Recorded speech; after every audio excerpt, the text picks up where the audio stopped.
Vamos a continuar con un ejemplo de aplicación que es un clásico para cuando uno ve árboles de fallo.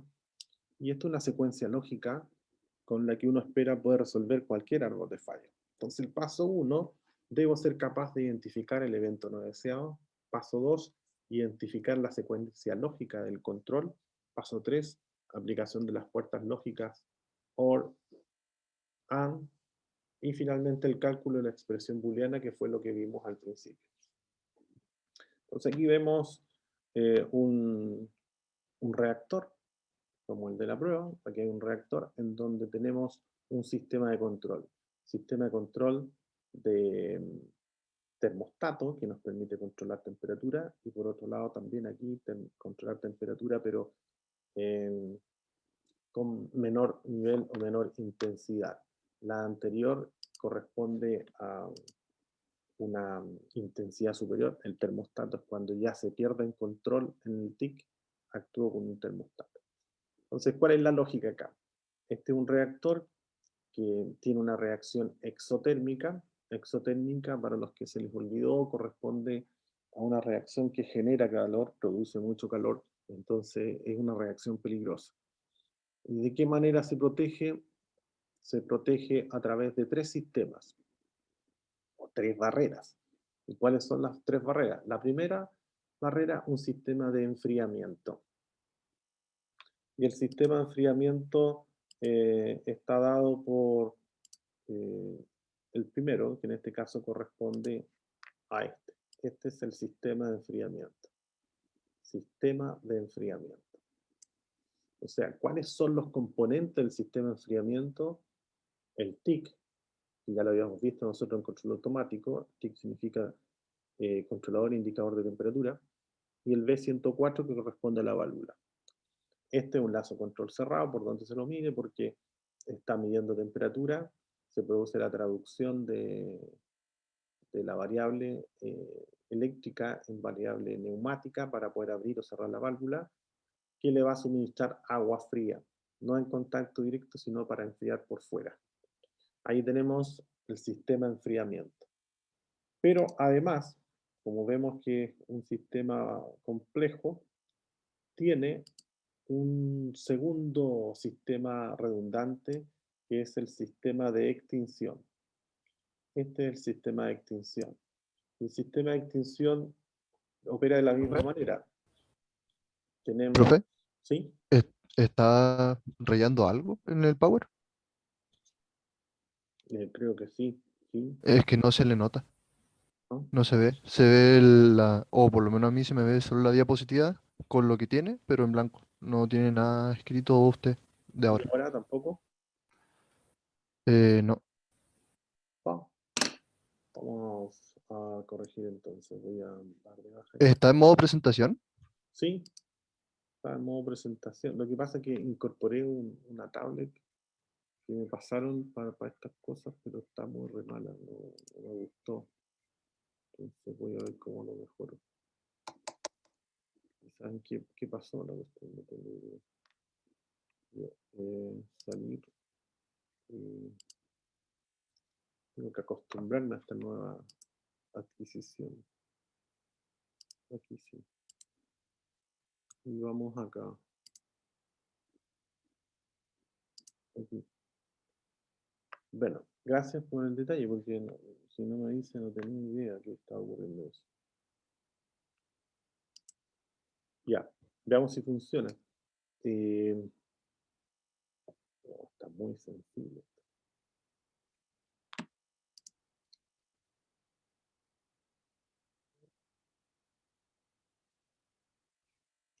No funciona.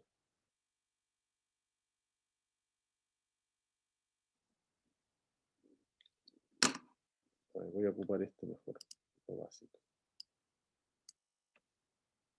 Y ahora sí se ve, ¿o no? Sí, ahora sí. Ya, ese es el sistema de enfriamiento, este es el sistema de extinción. Entonces, decía que los dos son sistemas de control cerrado, lazo control cerrado, porque aquí tengo un elemento que me permite medir nivel de radiación térmica, y actúa un termostato abriendo, cerrando la válvula, en este caso sería abrir. ¿Cuál es el mecanismo? El primer mecanismo que actúa es el sistema de enfriamiento, el que está a la derecha. El que está a la derecha, la temperatura sube más de lo que corresponde e inmediatamente se envía una señal al controlador indicador de temperatura, el cual actúa sobre la válvula abriendo para que pueda enfriar el reactor. Podría ocurrir que falle este sistema, el primer sistema de enfriamiento. Entonces, como falló el sistema, primero saber de que, supongamos que el nivel de líquido partió inicialmente acá, ahí tenemos el nivel de líquido, pero si falla el sistema, el nivel de líquido va a empezar a disminuir, como lo vimos en uno de los videos de la CBS.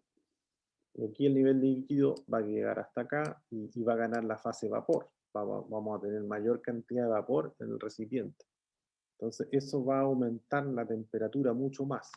Entonces nuevamente aquí se va a tomar alerta, va a enviar señal al termostato para inyectar ahora ya no agua porque ya no fue suficiente, necesitamos un fluido de extinción, generalmente son espumas.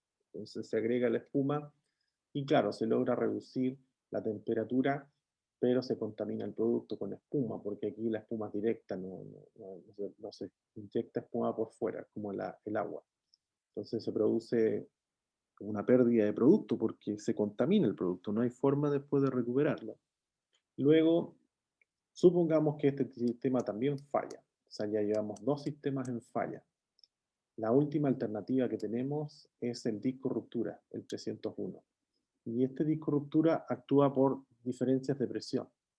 Entonces, ¿qué va a ocurrir? Que si este sistema, el izquierdo, el sistema de extinción falla, el nivel de líquido prácticamente va a hacer nada y va a ganar la fase vapor. Y al ganar la fase vapor, o sea, al transformarse todo el líquido en vapor, va a comenzar a afectar las paredes internas del reactor, fallando su resistencia a materiales. Y en este punto hay por Ahí se acá. activaría el disco de ruptura, ¿o no? Exacto, el disco ruptura va a evitar que se produzca la falla del colapso en una explosión porque va a saltar el disco ruptura. El disco Como ruptura una olla a presión. se rompe, exacto, se rompe. Pero acá no grita, sino que se rompe el disco, liberando la presión a la atmósfera y disparando el disco también a bastante extensión de territorio. Esos discos rupturas son bien peligrosos, por cierto, porque salen disparados. Claro, eh, el impacto que pueda producir en el entorno es menor de lo que podría producir una explosión, así que es el mal menor. No son dispositivos del todo seguros, pero sin duda que es más seguro que se produzca una explosión de ese inmenso reactor. Entonces, son piezas de sacrificio, ¿sí? Es una pieza de sacrificio. Porque al momento en que sale disparado el disco ruptura, se va a producir derrame por todo el sector, y si no tiene un pretil, no hay por dónde contener el derrame, va a producir también un impacto ambiental, pero menor que si es que se produce una explosión como la que vimos en CBS el otro día. ¿Sí? Eso se evita a través de este disco ruptura. Entonces la idea es que con toda esta información que ya pusimos ahí, seamos capaces de poder intencionar eh, cuál sería el árbol de fallo asociado a esto. Entonces, lo primero que hay que hacer es identificar cuál es el evento no deseado y luego avanzar con ver de qué manera se relacionan unos con el otro. Entonces, ¿cuál sería el paso uno? ¿Cuál sería el evento no deseado? De acuerdo a la lectura. Que deje de funcionar el flujo de extinción, ¿o no? No. ¿Qué es lo más malo que podría ocurrir? Pues sí lo mencioné. Ah, que explote. Explota. La explosión del reactor. Entonces, ese vendría siendo el suceso no deseado, la explosión del reactor. Entonces, podemos poner perfectamente ahí explosión del reactor, en esa parte, explosión del reactor. Eh, Ahí está, explosión del reactor. Luego lo que hay que preguntarse es, una vez que ya defino la explosión del reactor, eh, ¿qué es lo que falla para que se produzca la explosión? ¿Cuál es el mecanismo? ¿Qué es lo que ocurre para que pase o se produzca una explosión? Falla el reactor. No, pues el reactor no falla. El Ah, reactor no falla. Aquí justamente lo que nosotros tenemos que buscar, eh, cuál es la secuencia lógica de control. Ya identificamos el evento de necesidad. Ahora, ¿cómo controlo que no se produzca una explosión? Y para eso dijimos que habían tres barreras: ujú. enfriamiento, sistema de extinción y disco ruptura. Para poder modelar estos árboles, uno tiene que partir siempre desde arriba. Eh, Voy a hacerlo desde acá. Parte con el evento no deseado, que es un rectángulo, y luego comienza a buscar cuáles vendrían siendo las causas por las que se produjo ese evento no deseado, ¿vale? Y esas causas generalmente son binarias, es una o la otra o son las dos juntas. Y lo que uno se tiene que preguntar es entonces, ¿cuáles fueron las últimas dos barreras que fallaron? No las primeras. ¿Cuáles son las que están más cerca de la explosión? ¿Qué barrera está más cerca de la explosión? Entonces, ¿cuál es esa barrera antes que se produzca la explosión? Entonces ahí sería el flujo de extinción y el agua de enfriamiento, ¿no? Los E.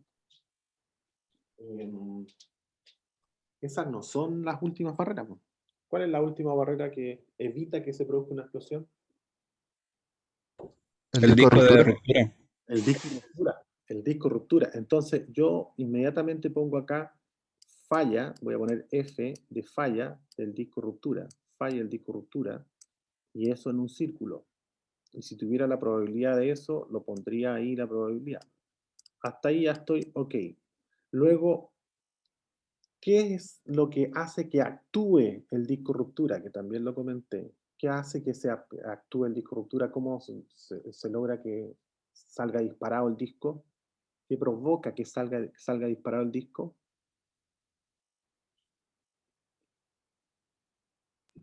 El vapor que genera las otras dos contenciones, ¿no? Eso corresponde y se puede resumir como el aumento de la presión provocado justamente por la fase de vapor que creció. Recuerden que esto del nivel de líquido seguramente andaba por ahí, y luego cuando se perdió el control con el sistema de enfriamiento, con el sistema de extinción, el nivel de líquido bajó mucho y creció en fase vapor. Y la fase vapor hace que aumente la presión. Y el aumento de la presión es el que activa el disco ruptura para que salga disparado. El punto acá es que aumentó la presión por todo lo que explicamos anteriormente, porque fallaron las dos barreras, enfriamiento y extinción, y el disco ruptura falló. Y por eso se produjo acá el evento no deseado que corresponde a una explosión. Ahora la pregunta es, ¿cuál es el conector entre los dos? ¿Es un I o es un O? ¿Qué es lo que los une? La falla en disco ruptura es una y el aumento de presión es otra. La pregunta que uno se debe hacer para saber si es un conector o es un conector I, uno debe preguntarse si los dos tienen que ocurrir al mismo tiempo, eso significa que es I, o basta con que uno solo ocurra, eso significa que es O, Es un I. es un I. Porque si el disco de ruptura funciona, no pasaría la explosión. Correcto. Y al revés también, piénselo ahora de la otra manera. El disco ruptura está fallado, ¿sí? Si uno le hace la prueba al disco ruptura, se da cuenta que está con falla. Y eso uno lo puede hacer pruebas de disco ruptura y se da cuenta que está en falla. Pero no va a ocurrir explosión hasta cuando no aumente la presión. Por lo tanto, si soy cuidadoso y mantengo la presión a raya, tampoco va a producirse una explosión, ¿sí? Entonces, aquí efectivamente las dos deben estar desarrollándose en forma copulativa, en forma simultánea, para que se produzca el evento no deseado. Entonces, sería de esta manera el conector, un conector O, ¿vale? Hay que tener cuidado para dibujar estas cosas, porque si no salen cuestiones media obscenas, pero se entiende, ¿sí? Hay que cuidado con los dibujitos. Luego viene el aumento de la presión. El aumento de la presión, hay que ver ahora cuáles son las razones por las cuales aumenta la presión. ¿cómo aumento la presión acá? Dijimos que era porque falla el sistema de enfriamiento y falla el sistema de extinción. Entonces, aquí también puedo poner falla, sistema de extinción y falla, sistema de enfriamiento. Y estos los pongo rectángulo. ¿Por qué razón? Porque el rectángulo es donde yo pongo los sucesos y que no puedo seguir desagregando porque necesito más información. Lo que tengo que preguntarme ahora es cómo conecto estos dos rectángulos. ¿Los conecto con un I o los conecto con un O?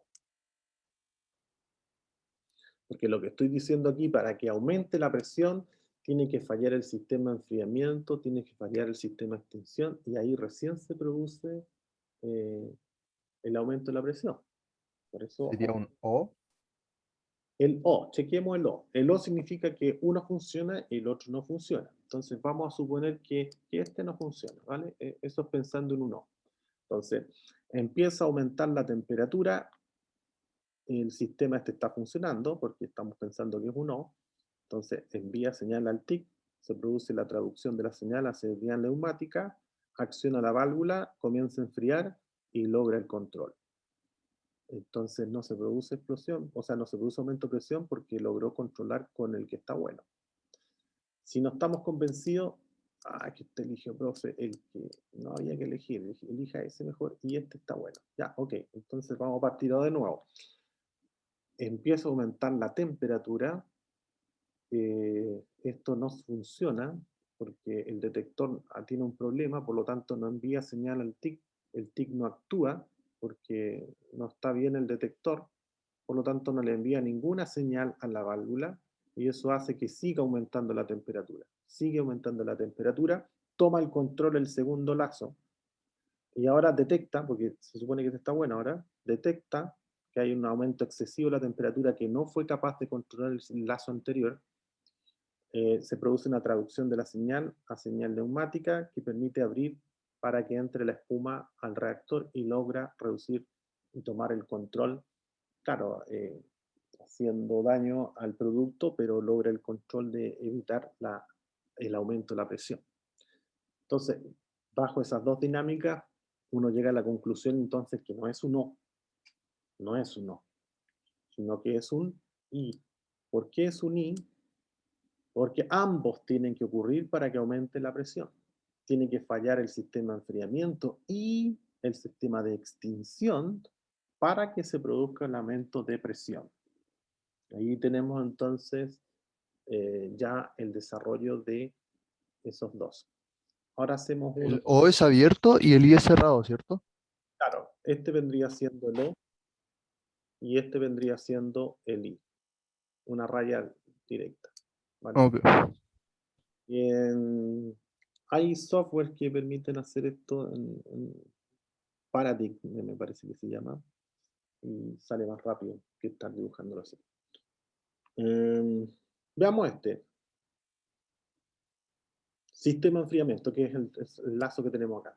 Sistema de enfriamiento. Este sistema de enfriamiento, la pregunta es, ¿qué debe fallar para que falle ahora el sistema de enfriamiento? Si se dan cuenta, nos fuimos achicando. Ahora lo que está en juego es el sistema de enfriamiento. Entonces, tengo que avanzar ahora identificando qué elementos que forman parte del sistema de enfriamiento pueden o son susceptibles de fallar. Entonces aquí sigo avanzando, voy a poner el conector que todavía no sé cómo va a ser. Avanzo hacia allá y avanzo hacia acá. Ya, ¿qué podría fallar ahí? El TIC y la válvula. Ya, perfecto, súper. Entonces pongo falla del TIC. Y eso lo pongo en recuadro, en círculo, en triángulo, ¿cómo debería seguir?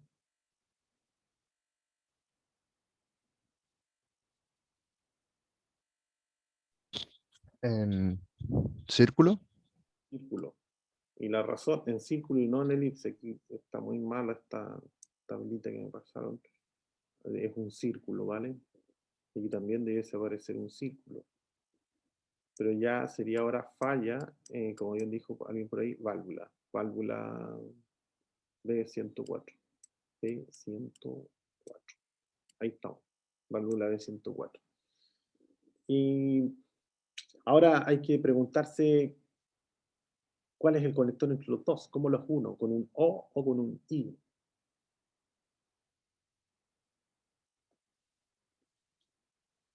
Recuerden que lo que estamos buscando ahí es que falle el sistema de enfriamiento. ¿De qué manera puede fallar el sistema de enfriamiento? ¿Y cuál va a ser, un O o un I?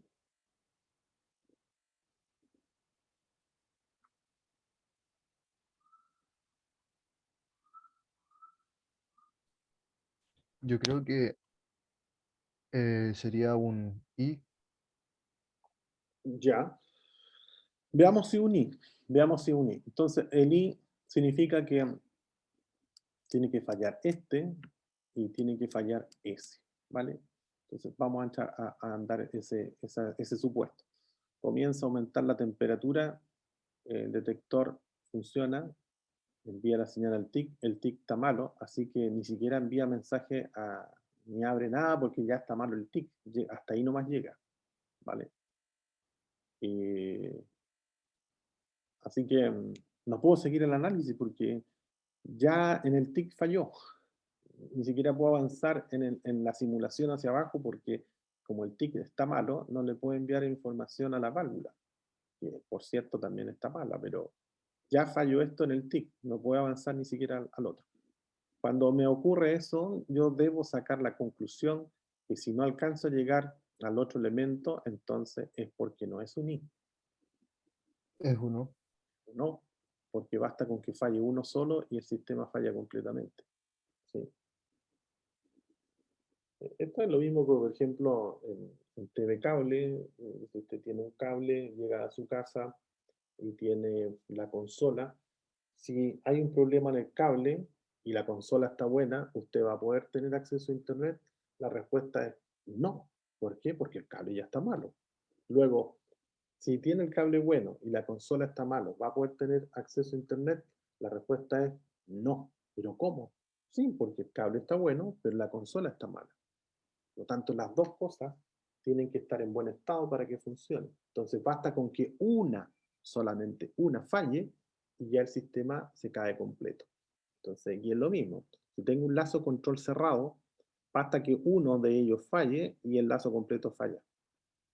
Aquí exactamente se repite la misma historia. Si el HTS está bueno y el B203 está malo, ya el sistema completo falla. O al revés, si el HTS está malo y la válvula está buena, el sistema completamente falla, porque el traductor ya no está enviando señal. Supongamos que recibe, no se traduce bien y no envía la información correcta o ni siquiera la envía porque ya está malo. Entonces acá es un O. Debería ser una patita, un O, señalando que es un O. Entonces aquí tendríamos un poco para ir reforzando. Ahí tendríamos un I, aquí tendríamos un I y aquí tendríamos un O. ¿Esto que acabo de hacer me permite aplicar las reglas booleanas? Por supuesto que sí. Así, aquí yo podría poner perfectamente letras. Esta podría ser la letra A, esta podría ser la letra B, de la probabilidad B, y esta la letra C. Entonces, si me voy de aquí abajo hacia arriba, ¿qué debo hacer cuando hay dos probabilidades que son muy pequeñas? Y eso podría ser como cierto.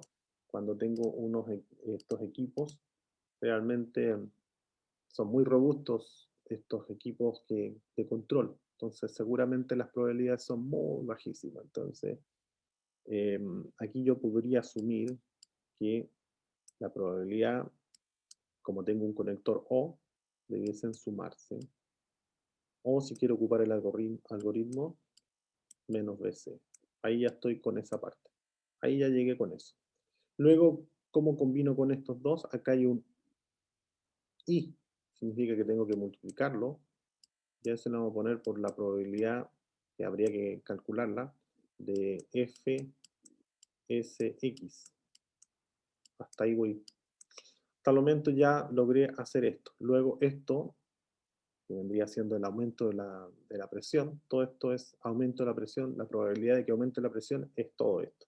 V más C menos BC y la probabilidad de FSX.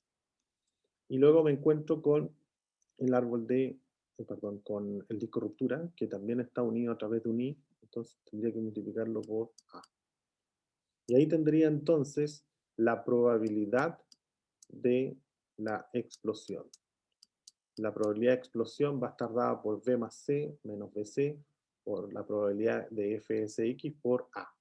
Y ahí estaría la expresión booleana asociada a este árbol. Por supuesto que dejamos pendiente esta, que es prácticamente la misma que hicimos acá. Habría que hacer la misma de segregación que está un poco más allá.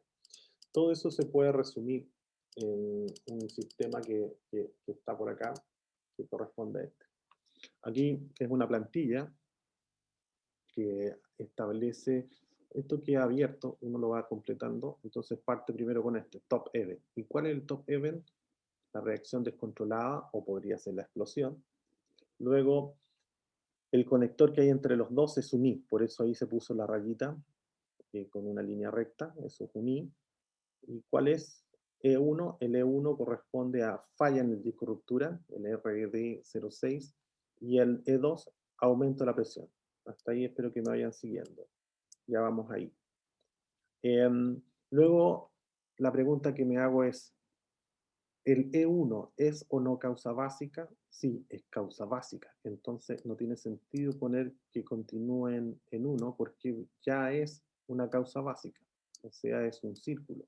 ¿Y eso cómo lo represento acá? Con un círculo en negro. Estoy diciendo entonces que es causa básica. Hasta ahí nomás llega ese análisis. Luego avanzo con lo que sigue. ¿Este 2, E2, es un suceso intermedio o es causa básica? Es un suceso intermedio. ¿Por qué? Porque es aumento de presión. Entonces me debo preguntar, ¿dónde avanzo con E2? En la 2. Aquí está 2. Aquí estaría la 2. Entonces, en la 2, ¿qué pongo? ¿Qué es lo que provoca el aumento de la presión? Entonces, lo que provoca el aumento de la presión es falla en el sistema de enfriamiento y falla en el sistema de extinción. Ahí estaría.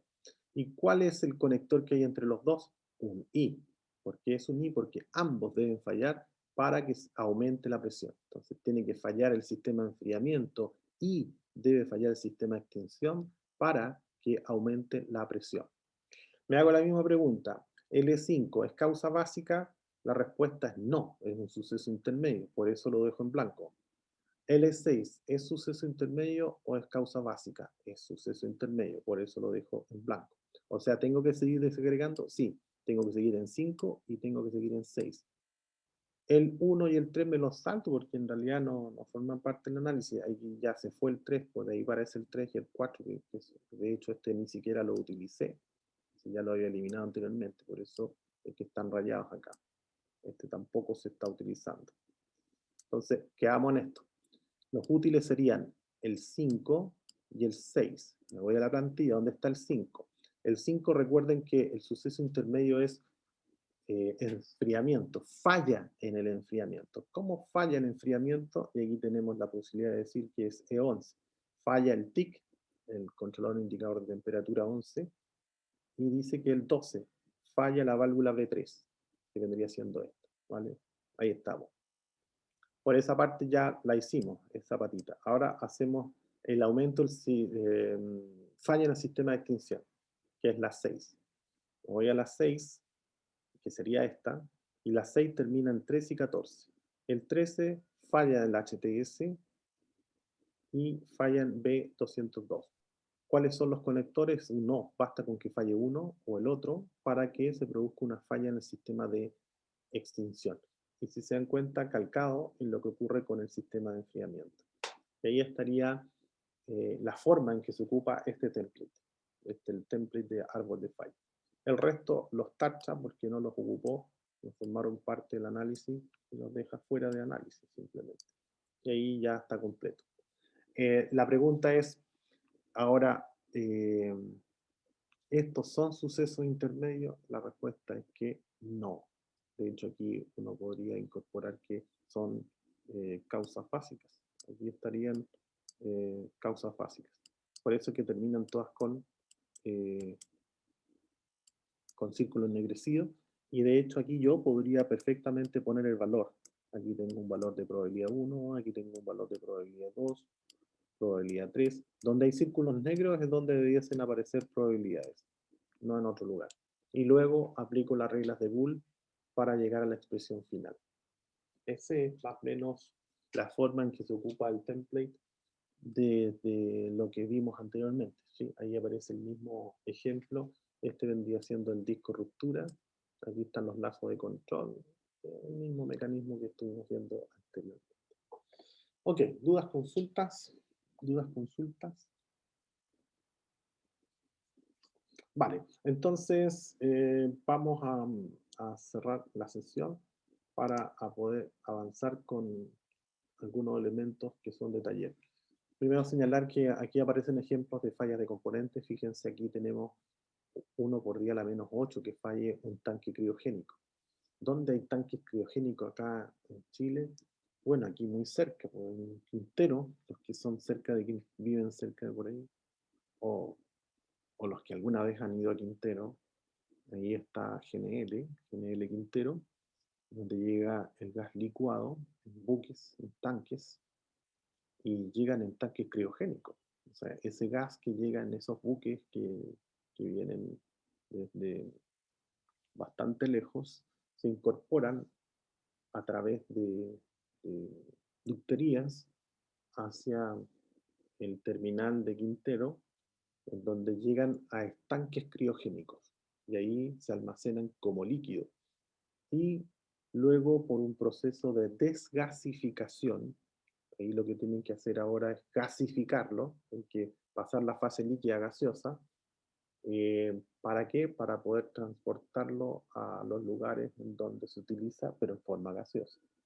Entonces, ese proceso de desgasificación o regasificación eh, genera mucho frío.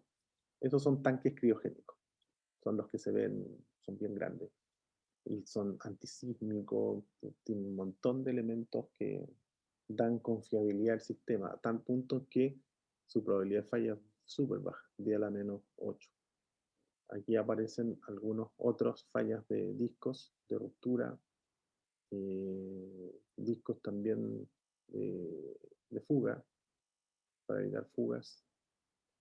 Y también a la menos 6, fíjense, empieza a avanzar con un montón de elementos que están desarrollados desde el año 92 a la fecha, no han cambiado esto, a pesar de que han pasado bastante tiempo, se ha mantenido el nivel de fiabilidad de esos equipos.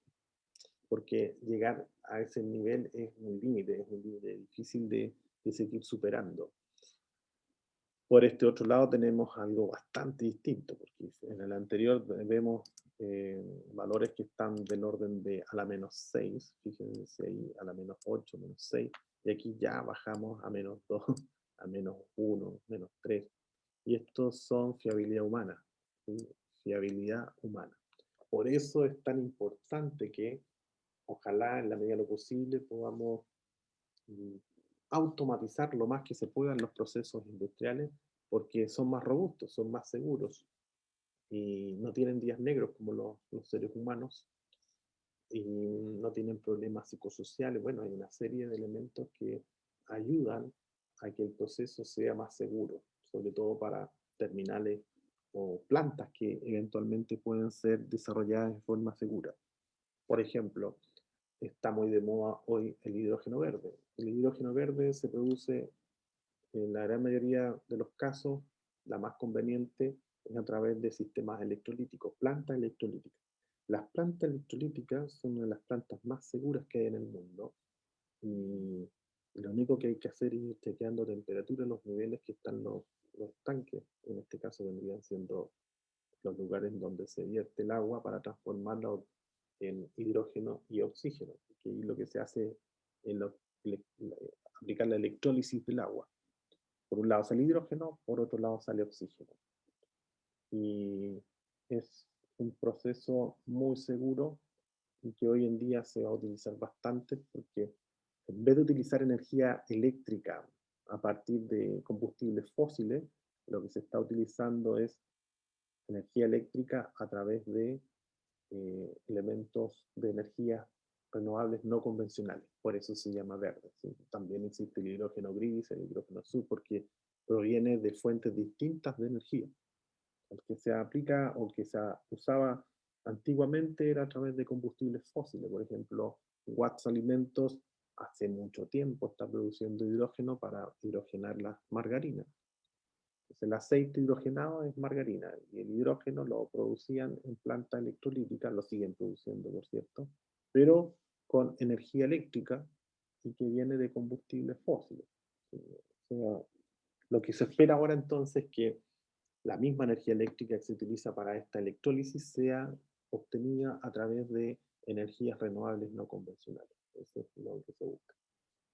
Entonces, ahora sí, con esa pequeña introducción, porque con esto creo que ya sí, cerramos, vamos a ir viendo cuál es el taller de hoy. Este vendría siendo uno, que corresponde a desarrollar el gráfico.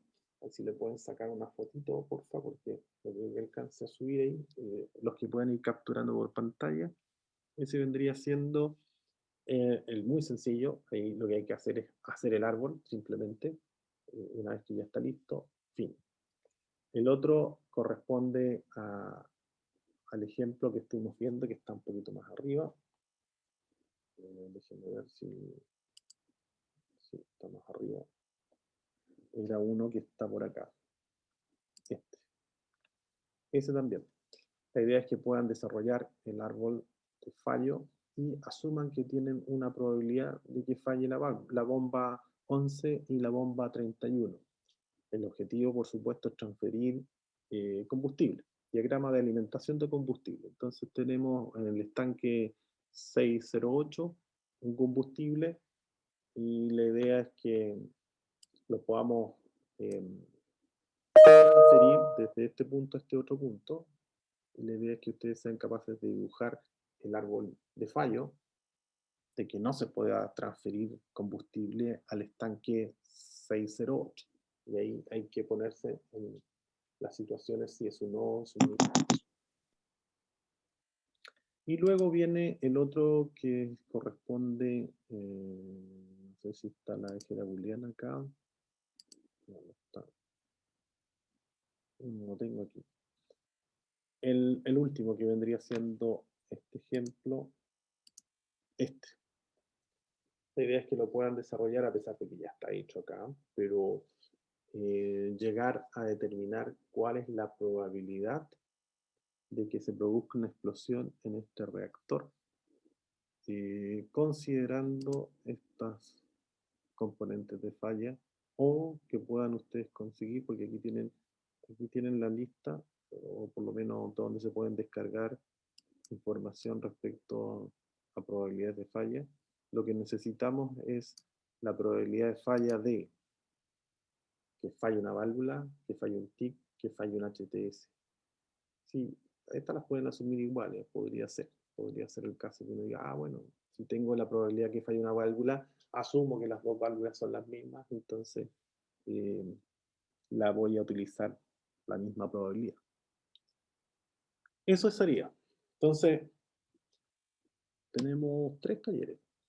El primero, que sería digamos, este es el tercero, pero este es uno, que hay que hacer el árbol de fallo, hay que calcular la expresión booleana, o sea, la probabilidad. Luego el otro hay que dibujar el árbol a partir de una expresión booleana. Y en el primero, hacer el árbol. Esos vendrían siendo los 3 talleres que hay que desarrollar. Ok. ¿Dudas, consultas? ¿Dudas, consultas? Todo eso hoy día. Esa es la idea. Son cortitos, el árbol de fallo rápido, el dibujar más rápido todavía. ¿Lo hacemos por computador o...? Puede ser, es más rápido por computador porque en un PowerPoint lo pueden hacer, o lo pueden hacer en el que vimos en alguna oportunidad, me parece que en competencias laborales vimos un software que era el Paradigm, déjenme ver al tiro el nombre, con el que se pueden hacer árboles. Bueno, no solamente árboles, nosotros vimos. Ah, ya, sí, sí. Era uno para hacer. Sí, yo me acuerdo. ahí aparecen árboles. Entonces, ese es Visual Paradigm Online. Ese es. A ver si se los puedo cargar para que lo puedan ver, al cual me estoy refiriendo.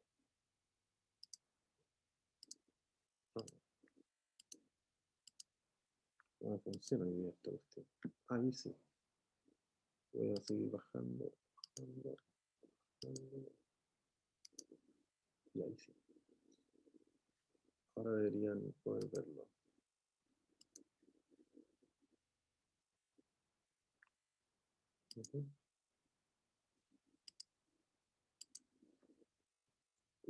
Supongo que lo están viendo, ¿no?